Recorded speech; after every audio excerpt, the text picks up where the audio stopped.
Well, good afternoon. I'm Bill Anderson. We are coming live from the Costa del Sol. It's a sunny day, but actually very windy today.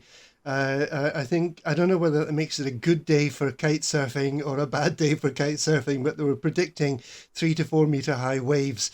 Um, I, I want to welcome back Marcel Salazar. Marcel, welcome. How are you? Hello, good afternoon. Thank you so much for having me back again. Yeah, well, you were actually due to come on at the last Friday of the month, but we had some little. I had to do some little changes around there because of scheduling. So I'm really grateful that Okay, you could come in today. So, cool. Marcel, are you well? I'm very well. Thank you very much. Fortunately, staying healthy, staying active, actually being more active at the moment, and actually very relevant to what we're going to be talking about today. I'm feeling quite a lot of muscular soreness. You are. Did you? And I can explain why as Did, well, but is it relates very, very well to the topic of today's discussion. right. I was just wondering if this is something that is fit to go out at 1 o'clock on a Friday afternoon. You know. Yes, what I mean by what I've just said, perhaps Go I on. should clarify. Yes, you're absolutely right. I'm feeling muscular soreness, muscular stiffness because of physical exercise as opposed to anything else that you may be suggesting. Yes. Right. Okay.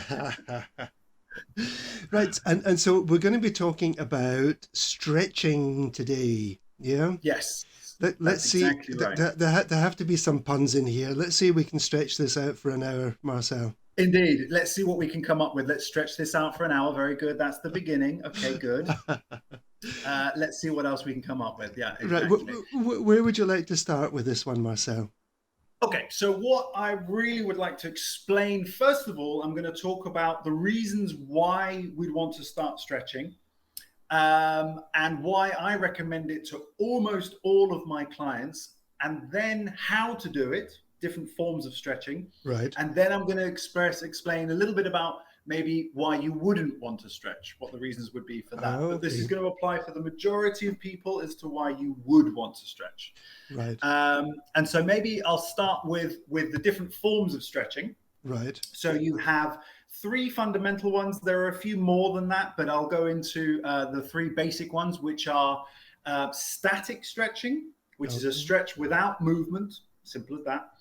Dynamic stretching, which is stretching with movement, simple Okay. as that. And then you have ballistic or PNF stretching as well, That's it. which is a more explosive, semi-high risk type of stretching that you would do as an athlete, or with a therapist, etc. So the first two you can absolutely do by yourself. The other Right. ones you'd probably do in a partnership. Okay. Right. So let's start with that then, Marcel. Okay. I like the first one that you mentioned. Yeah, yeah. The first one. The first one is probably the most common one. So let's start with static stretching. Okay. So Right. static stretching. Well, first of all, actually, let me explain why you want to stretch. What is a stretch, first Okay. of all? So a stretch is a preparation for your muscles and their connective tissues, so tendons, Right. to prepare for all out exertion. Okay. So that could be anything from running for the bus to picking up a box to picking up a baby to carrying something to walking down the street. Just depends on your level of physical ability. Right. If you stretch regularly, it will make you more prepared for those types of activities. Okay. Now, the reasons we want to do that is because it protects the muscles, it increases your range of motion. It, Hmm. of course, therefore affects your flexibility, and everyone has heard about flexibility. And it helps to prevent injuries as well. Okay. So the more flexible you are, the less likely you are to injure yourself. Right. So are we saying here, Marcel, then that stretching isn't just what joggers do before they head off for their run? That Exactly. this is something that really can apply to all of us to one extent or another in Absolutely. our day-to-day lives. Yeah. It absolutely does. And I'm so pleased that you said this isn't just something that joggers do before they go, because there's two fundamental problems with that concept. And it's not to say that you're wrong, Bill. Don't worry about it. I'm not attacking you or anything. No. But it is currently exactly what people believe. Sure. In that it's something that you firstly is only applicable to joggers or runners, and that's not the case. It's actually applicable to every single person who has muscles, which is everybody, whether they're a lot or big or small. We've all got them. And then also when you'd want to do those exercises or those stretches. So in the example that you've just given, which is that of a runner, the type of stretching that they would actually want to do before they run is the dynamic one. Right. Okay. So we already distinguish between static and dynamic. They would want to do dynamic stretching. So shall I define what the dynamic stretching is? Well, let's hold on to that bit, because we were talking about the one that I like, which is, what did you call it? Static. Static. Yeah. I can do static. You can do static. Everyone can do static. Everyone can do static, and it's recommended. So that's very good. So static, as the word would assume, is standing still, or basically no movement. So you could be on the floor, you could be standing up, different places, but there's no movement in the stretch. But you're obviously attempting to feel a stretch. So if you're on live cam with me, I'm on Instagram live for myself. So I'm going to demonstrate what I'm talking about, and because you can see my torso. But if you imagine, as I verbalize this, you put your arm up above and your hand behind your head and down your back. If I then grab my elbow with my opposing arm and push my elbow backwards as if to run my hand down my upper back, I'm now stretching the muscle that runs down the back of my arm, which is called the tricep muscle. Right. This is a static stretch. There's no movement. I can just feel the pull running down behind my elbow all the way down towards my armpit. Mm. And that is a static stretch for the tricep muscle.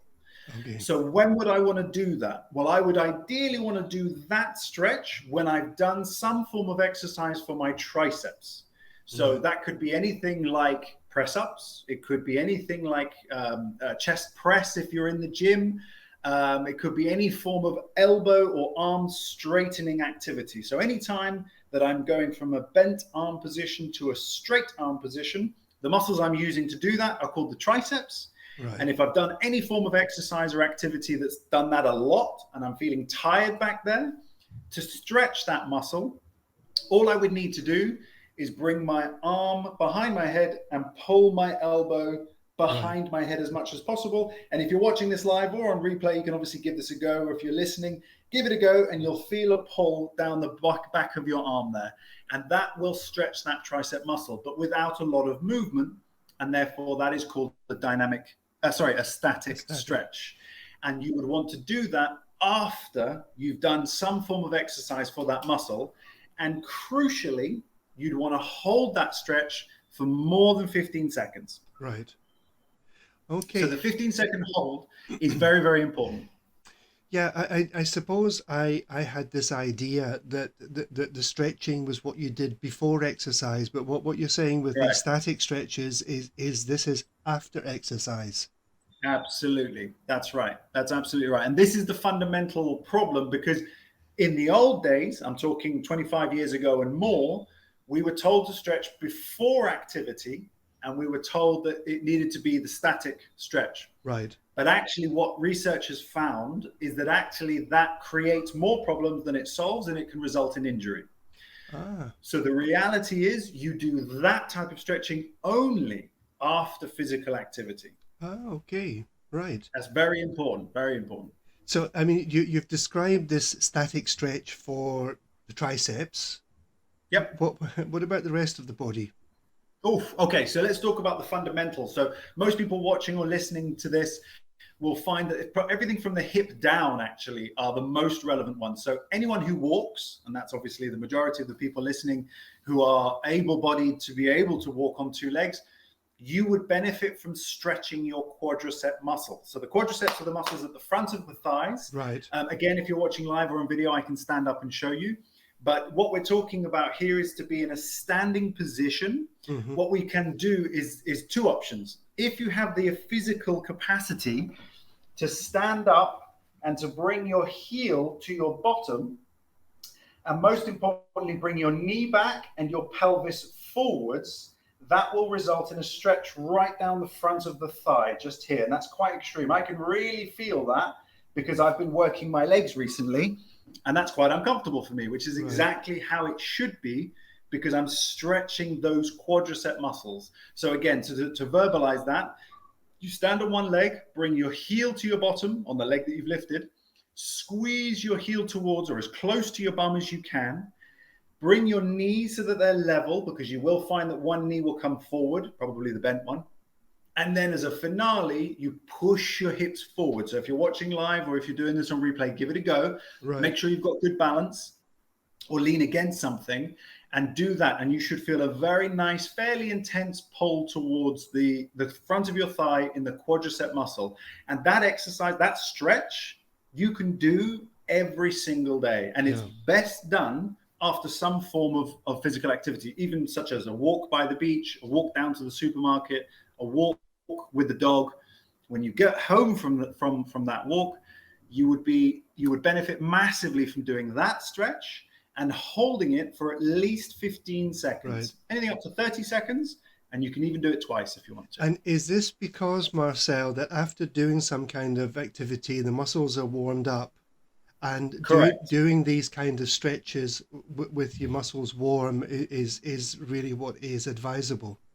That's exactly right. So the reason why we would do the static stretch after exercise is because the whole point of that stretch is to create muscular relaxation.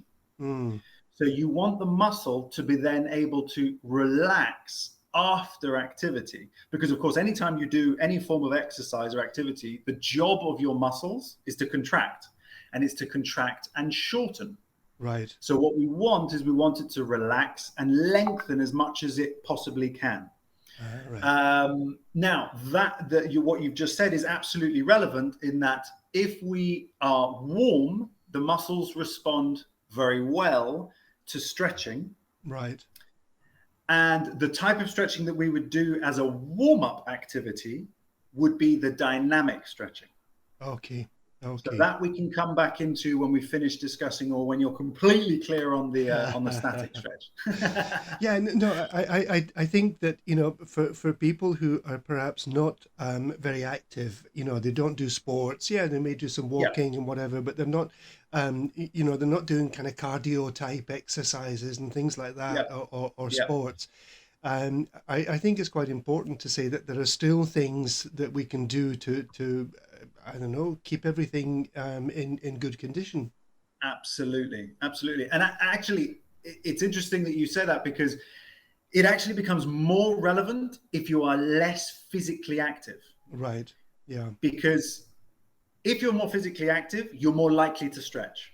Yes. If you're less physically active, you're less likely to stretch. Yeah.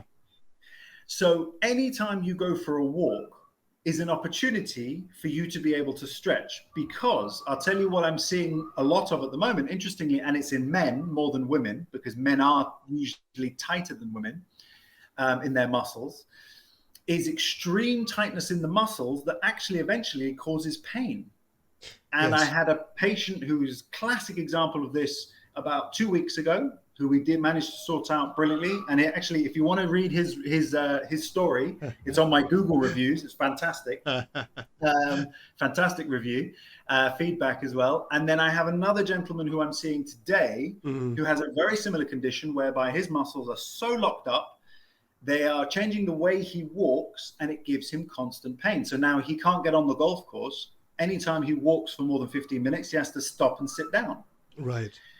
And having investigated everything around it, there's no major injury, there's no trauma, there's no damage to his muscles. It comes down to the fact that his muscles have just got tighter and tighter and tighter and tighter until they haven't learned to relax properly. And this is what happens with age. Yeah. Your body's ability to recover, we've discussed this many a time, your body's ability to recover is impeded by age. But you can affect that very positively with regular stretching. Yeah, well, I have to say, I did recognize that exercise that you were demonstrating there. Because, it's exactly what I've been doing. Good.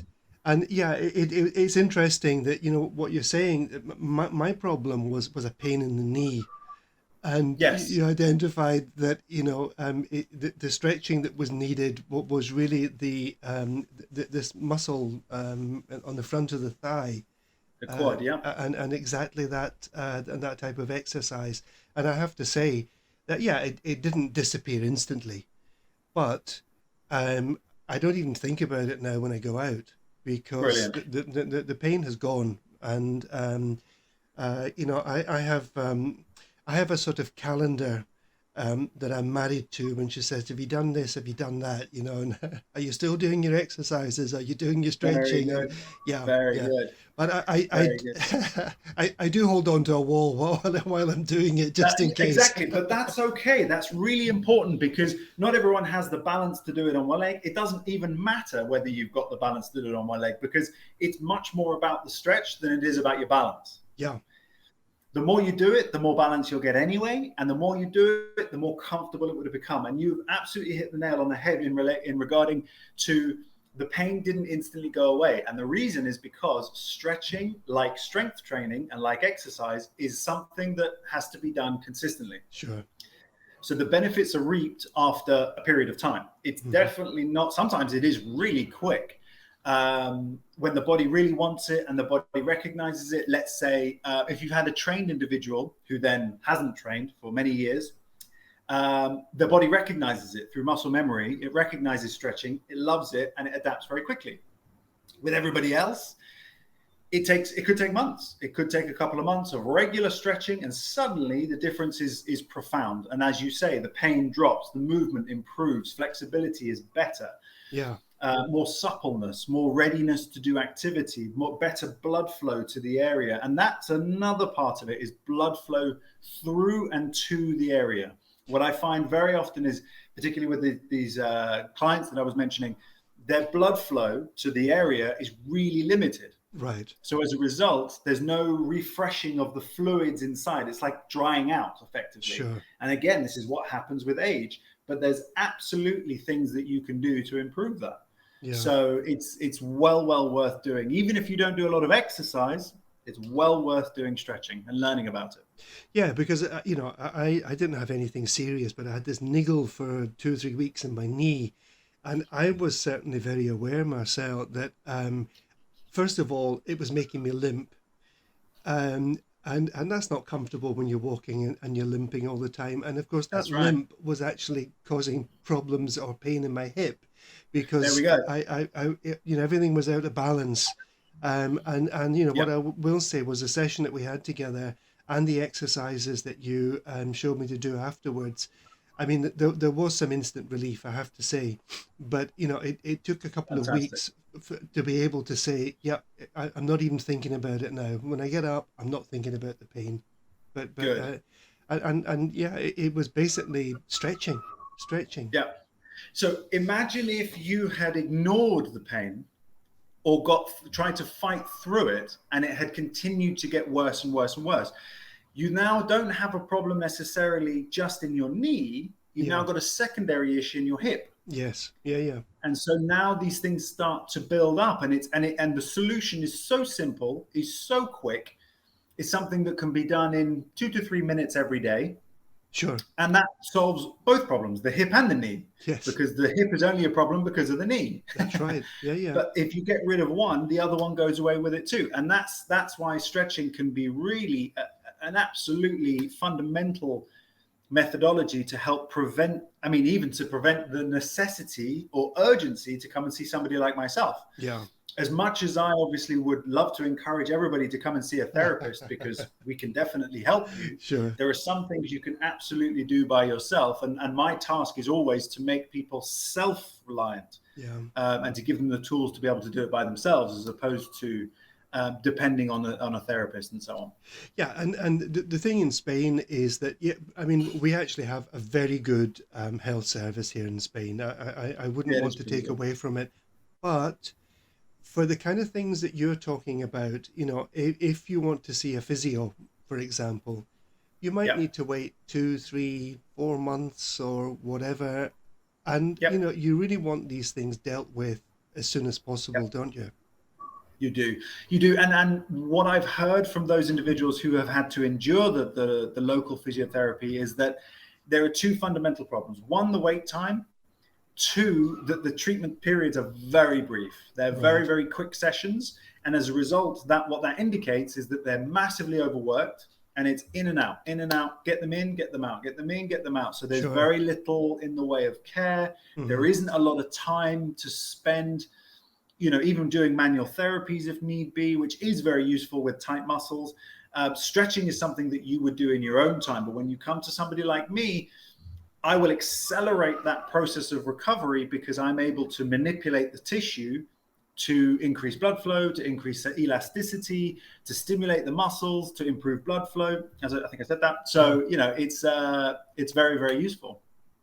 Okay, Marcel, we're going to take a little break now. When we come back, we'll look at the other bits, the dynamic and the other one Ballistic. sounded dangerous. Ballistic, yeah. Okay, let's take a little break now.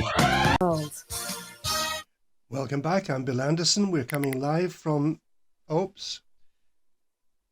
Sorry about that. I still had my microphone turned to silent. Welcome back. I'm Bill Anderson. We're coming live from the Costa del Sol, and my guest today, who's becoming quite well known, I think, on this show, Marcel Salazar. Welcome back, Marcel. And thank you very much. We are talking about stretching. So we've been talking about the static stretching and why it's important. Talk to us about the next bit, which is the dynamic stretching. Yeah, absolutely. So this is the one that we would do prior to doing any exercise. Okay. So this is the one that the static stretch was the one we used to think we would do before exercise, but dynamic stretching is actually the one we really would want to do before we undertake any exercise. So to give a simple example, if we were to do a bench press, now hopefully all of our listeners know what a bench press is. That's when you lie on your back, you have a bar above your body, and you're pushing this bar above your chest, bending and straightening your arms. Simple as that, either with some weight or not. Now, if a person were about to warm up for that exercise, the best way to warm up for that exercise is to do that exercise.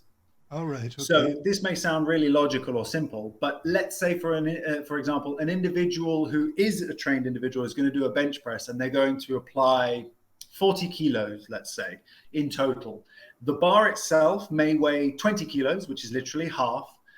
And what they would do is 5 to 10 repetitions of that weight, the 20 kilos, just the bar by itself, in exactly the same way that they would aim to do it with the weight added on.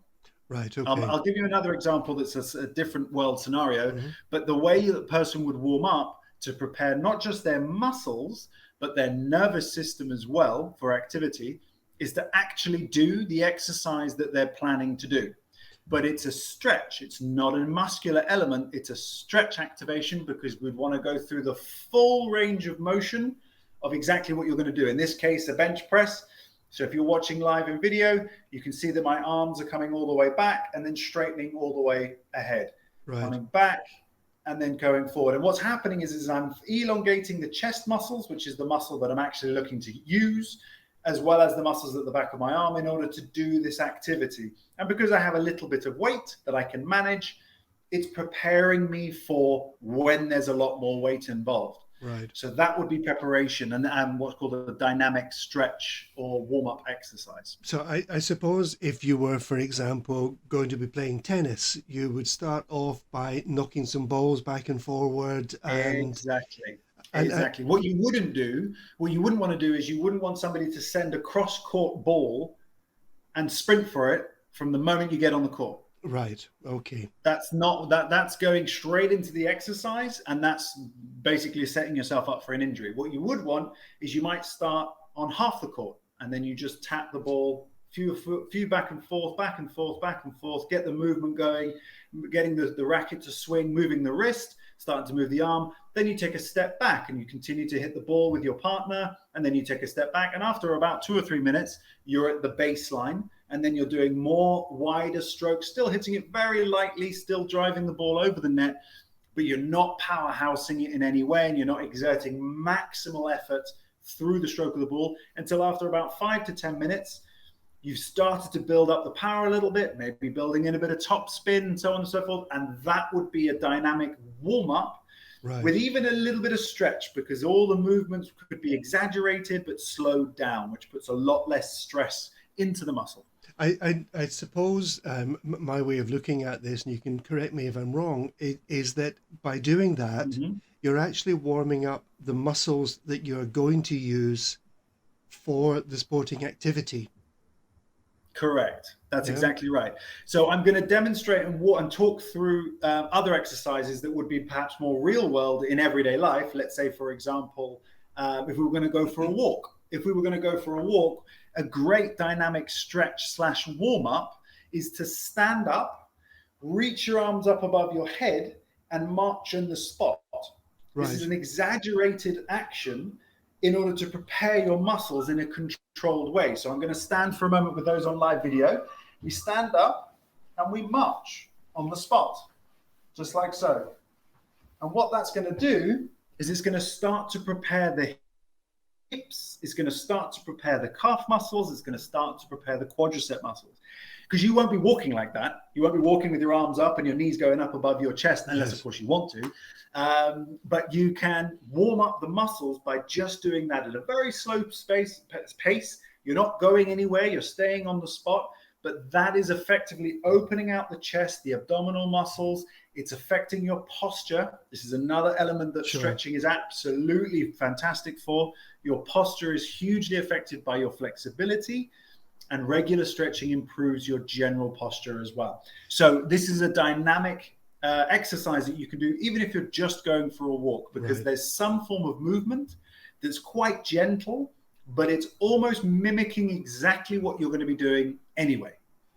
Yeah, in that case, walking. I have a story which is a friend of mine, and it's going to sound very funny, but it's really not very funny. He was having a barbecue with some friends. Yes. Nice warm day, and he decided, let's go for a swim. And he jumped out. He jumped out of his clothes, now standing butt naked. Decided he would make a quick run to the pool. Yep. And I think he only got 1 or 2 steps until, well, we found out later, he ruptured his Achilles tendon. I know who you're talking about. I know you know who we're talking about. So in an attempt to preserve his modesty by dashing to the pool, we won't say names. He ended up rolling about naked on the grass in agony. Now, there you go. Absolute perfect example of, I mean, first of all, you've got to give him credit for getting completely naked, which I think is just an added, I think that's just an added bonus to the whole story. It's because what you want is to be rolling around in agony, hugging your knee to your chest, completely naked. That is obviously the way that you want the world to see you.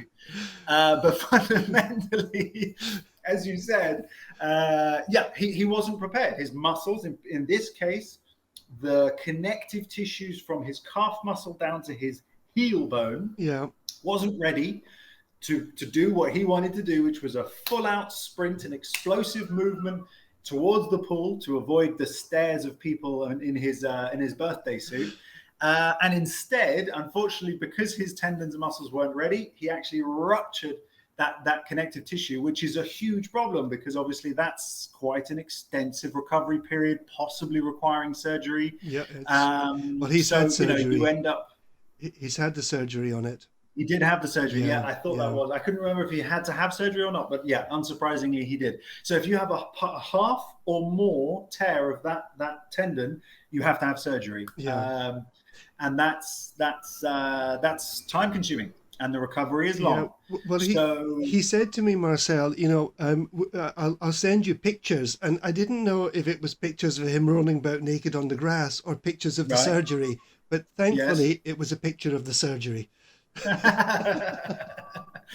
I kind of feel like I might get some entertainment out of the first one you said, but anyway, that's fine. But I mean, a very, I think, extremely painful injury to have, and as you say, a serious injury. Absolutely. I mean, that injury, when you have that, the description of it, and if anyone listening, if you want to know what it feels like, it's like you've been shot in the back of the leg. Right. That's how people describe it. They feel like they've been hit with a bat or they've been shot in the back of the leg because the ligament just pops off. Oops, yeah. And you drop to the floor. You know it's serious because you'll drop to the floor. You can't put any weight down on it. Your foot will probably be a bit floppy, and then it puffs up, and then you got problems. So that would be obviously an emergency situation that you would want to obviously get somebody to hospital as soon as possible. Yeah. So what you're saying then is he really should have run around the garden a few times naked. Correct. Before he made the dive for the pool. Absolutely. If he had taken a gentle jog, completely starkers, just encompassing the whole barbecue scene, Yes. and then taken a jump in, not only would you have been entertained, potentially shocked, traumatized, whatever, then he probably wouldn't have done it. Probably wouldn't have done it. So yeah. Okay. So there's a lesson to be learned for sure. Indeed, for sure, indeed. definitely. So we're talking. I'm really sorry, Jason, but I had to tell the story. You said that, not me. Indeed. So this is the dynamic stretching, which really is like mimicking the whatever the activity is that you're going to do. Yes. Yeah. Yes. Exactly. If I can demonstrate again, let's say I wanted to warm up my chest muscles, my pectoral muscles. Again, if you're on video, you can see this. I would just need to bring my arms up and I can move my arms back and forth. Right. And all I want to do is bring my elbows further behind me. And by doing that, I'm literally stretching the muscles of my chest. Right. So this would be classed as a dynamic stretch because I'm opening my arms as far apart as I can in an effort to increase and prepare the muscle for whatever activity that I'm going to do. I personally am feeling very sore because I've exercised the muscles of my chest recently. And when you don't stretch enough, you actually feel more sore. So if you go back to exercise, anyone that's done exercise will know what muscular soreness feels like. Sure, yeah. If you work very, very hard, you're going to get muscular soreness. It's called DOMS, which is delayed onset of muscular stress or fatigue. You're going to get it, but you can reduce it and greatly affect it by stretching. It's a really, really good way to calm down very tight and sore muscles. Right. As we've already been saying about the tightness, but in relation to muscular soreness, to prevent muscular soreness, stretching is a fantastic way of reducing it. Doesn't always eliminate it, but it will reduce muscular soreness from exercise, particularly strength work, right. which could be anything from a long walk to press-ups to sit-ups, etc. Sure. So would I be right in saying then that if you're going to do whatever type of actual physical activity it is, whether it's going for a walk or whether it's playing a sport or in the gym or whatever, you would do the dynamic stretching before, which is going to mimic the activity, and then would you then in theory do the static stretching afterwards? Yes. So this is very important for you to outline, and thank you for putting it that way. What I always try to encourage, I see quite a lot of golfers and tennis players. Right. Now, and paddle players as well. Golfers, it's a little bit more tricky because golf is a very much stop-start sport. You stop, you start. You walk, you stop. You talk, you hit, then you walk, then you stop, then you start. So there's no real excessive kind of physical exercise part. It might be walking from one hole to the next, is probably going to be the most physical part of it. But regardless of that, whether you've played golf, whether you've played tennis, paddle, there's going to be a period of activity, but it's when you get back to the bar. And this is the bit that I tell people. It's when you get back to the bar and you fancy that cold drink or a quick puff or whatever it is you're going to do, you need to ideally warm down in order to relax the muscles. And that's when you would do your static stretching, particularly of your lower legs, your quads, your hamstrings, your calf muscles. Those muscles will benefit hugely because the moment you go into a seated position, and this is another aspect that I wanted to talk about, which is predominantly people are in seated positions. So you are in a seated position. I'm in a seated position right now. Anyone listening to this live or on replay will probably be sitting. And what your seating position is in a position of what's called flexion. So you're flexed at the hips, you're flexed at the knee, and you're flexed in the ankles. The ankles is fairly standard, but the knees and hips will basically mean that the hamstring muscles, which are the muscles behind the leg, will be shorter, and the muscles above the thighs, which are called the hip flexors, will be shorter and therefore more prone to tightness. Right. So you'll know what this feels like, because when you stand up, let's say you've done any sort of sport, and then you sit down, you maybe have a beer, you have a drink, something to eat, and you haven't stretched. When you stand up, you probably feel a little tight. Your legs feel a bit sore, a bit tight. Obviously, they might feel tired, but they also might feel quite tight when standing up. Right.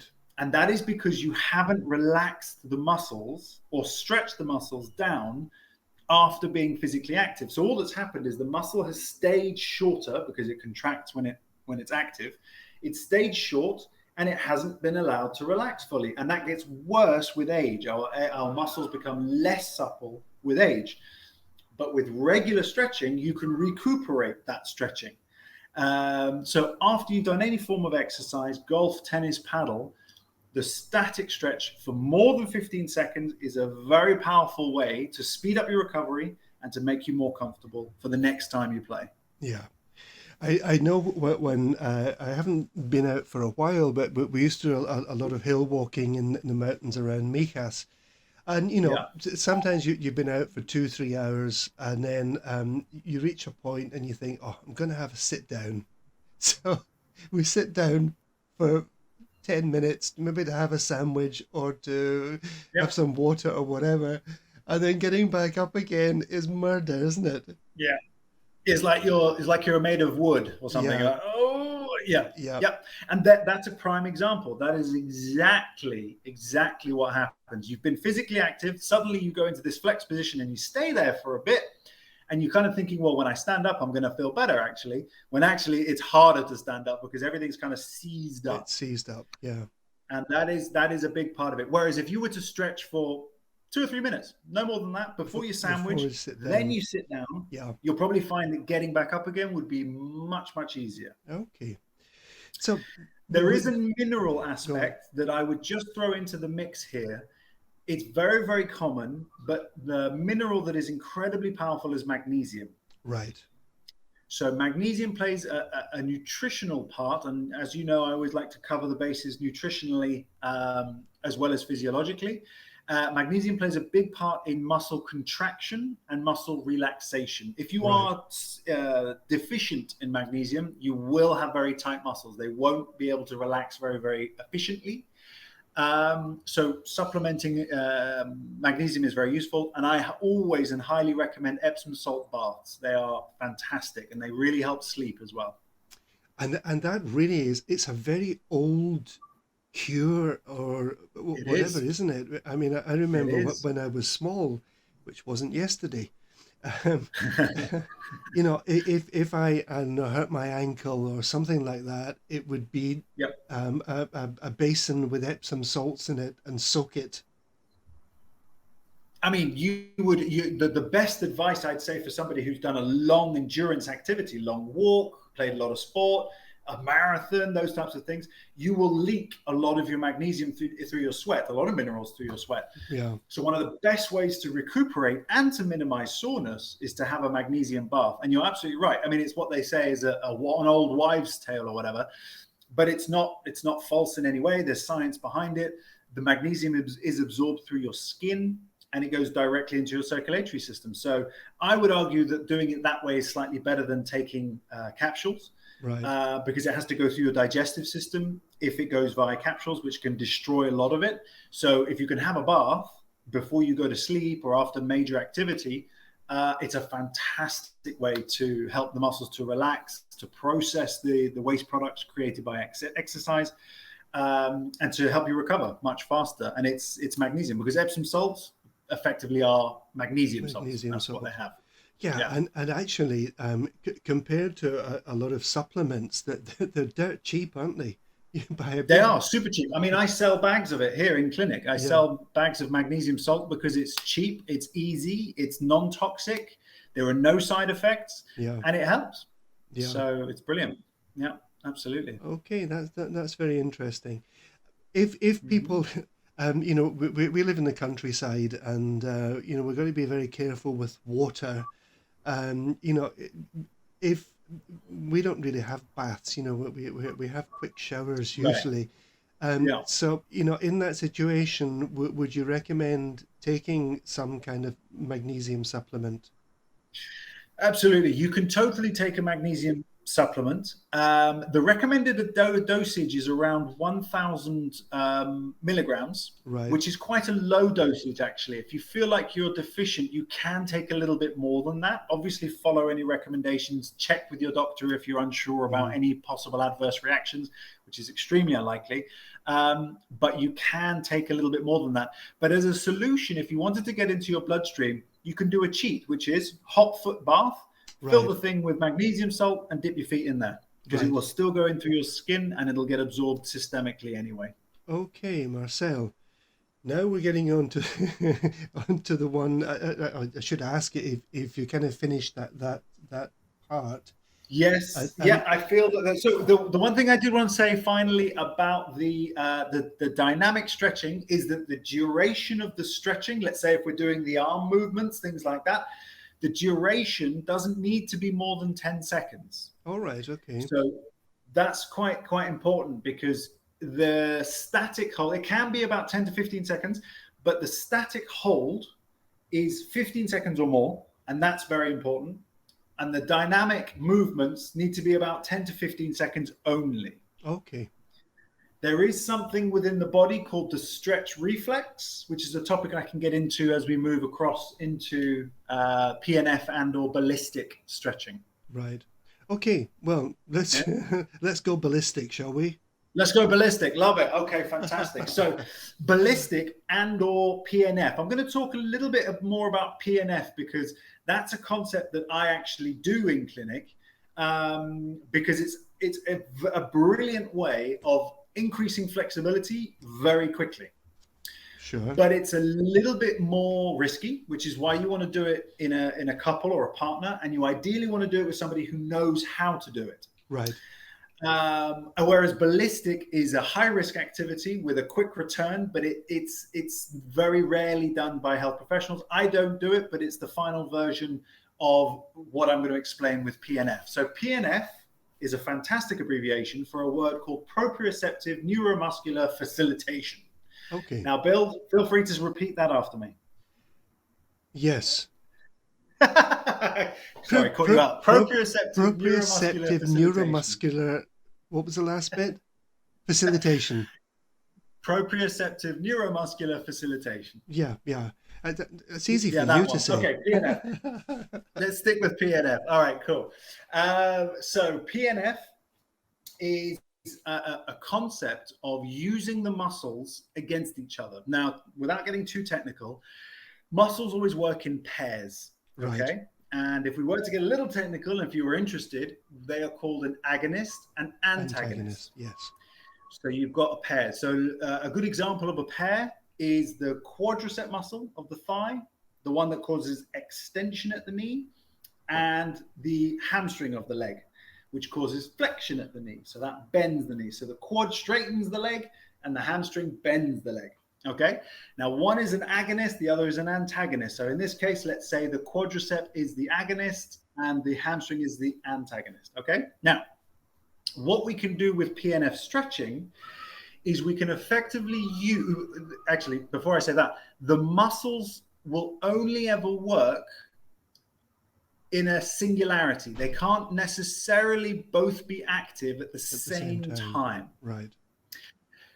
Now, that's very, very useful because we can use this concept in order, because of course they're both pulling against. One causes one action and the other one causes another action. So if they're both on, you have no movement. Yes. That's simple mechanics, right? If they're both on, there's no movement occurring. If one has to overpower the other in order to create movement. Now, with stretching, let's say we wanted to improve the hamstring muscle. There is a way that we can do that by activating the quadriceps. So if I have an individual on my couch or we're out on an athletics field or track or whatever, I have that person lying on their back with one leg raised up on my shoulder. Now, what I can do is to dynamically warm up that muscle, I'll get the person to push their leg into my shoulder, which will activate the hamstring muscle, and we'll just do a little bit of movement. Just a little bit of movement so that the knee is bending slightly back and forth, just to activate the hamstring muscle, which is the muscle at the back of the leg. Then, after a given period of time, maybe about 10 seconds, because again, it's a dynamic stretch, warm up, what I will then do is ask them to activate their quadricep muscle. And to activate, what that means is to literally straighten their leg as much as they can and lift it off my shoulder. Right.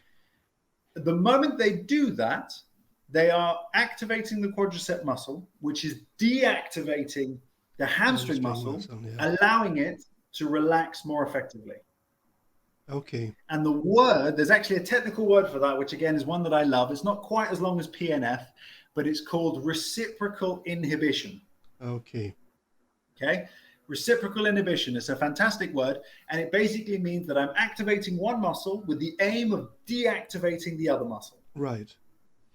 But now, if we do that repeatedly, the hamstring muscle, the target muscle, will eventually relax and elongate. Okay.